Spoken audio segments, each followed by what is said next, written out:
Hi! For today's video, magluto ta og pork adobo with coke. First, natong himuon at walang i-brown ng atuang pork.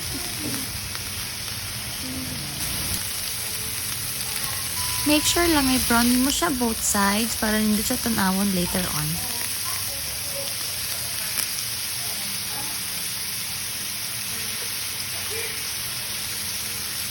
If satisfied na kasayahang pagka-brown, pwede mo na siya hanguon.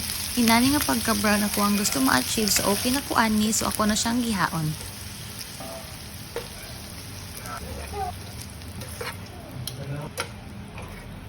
Sa separate nga lutuan, ang katong oil nga nigawas sa ato ang pork kanina maoras sad akong gigamit ug gamay lang akong gibutang kay magmantika pa man nato ang pork later on. Kung mainit na siya, ibutang na nato ato ang ahos. Pag muhumot na imo ang ahos, pwede na nimo idungag ang imong bombay.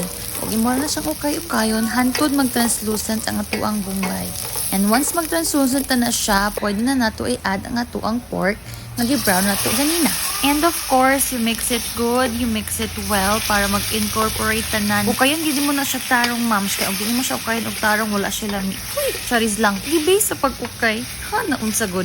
If na ukayan mo na siya tarong, atuan nang i-add ang ato ang toyo. Kamo na bahala sa kadaghan sa inyong toyo depende sa inyong taste buds. Huy. And mag-add po day ta og vinegar. Ayaw sa dayon ukayahay pa simmer sa siya for 1 minute. And after 1 minute, pwede na nimo siya ukay-ukayon. Imekos-mekos mo na yan insan. Hoy, naunsa good.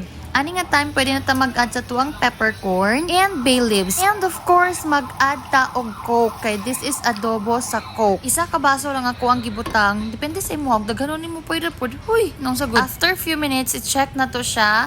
And if makita nimo na medyo nag-evaporate na tong coke nga gibutang na to ganina, diri na nato siya butangan og water. Akong gibutang ani 2 cups of water para sure jud na humok. And after nag-simmering na siya for few minutes and few hours and few days, huy, naunsa god tan-awa ra god na unsa nakalami. And ato lang pud ni siyang ukayon para magpatas ang lasa kay basin ang ilalom lami ang babaw tab-ang. And i-check pod ninyo moms if humok na to ang pork. Kay usahay magud ang baligya nga pork kay medyo gahi siya.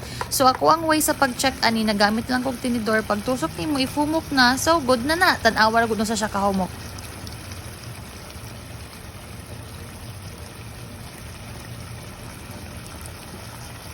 O diva, sa iyahang kahumok murag mo, hiwalay na iyang kaluluwa. Charis, og kani lagi imong lutoon lagi, di gyud ka dili apil silingan ani ba, maski nag-diet di gyud ka no. More rice gyud ang maingon. Extra rice please. Maunang pag magluto ka ani, i-sure gyud nga daghan imong kanon.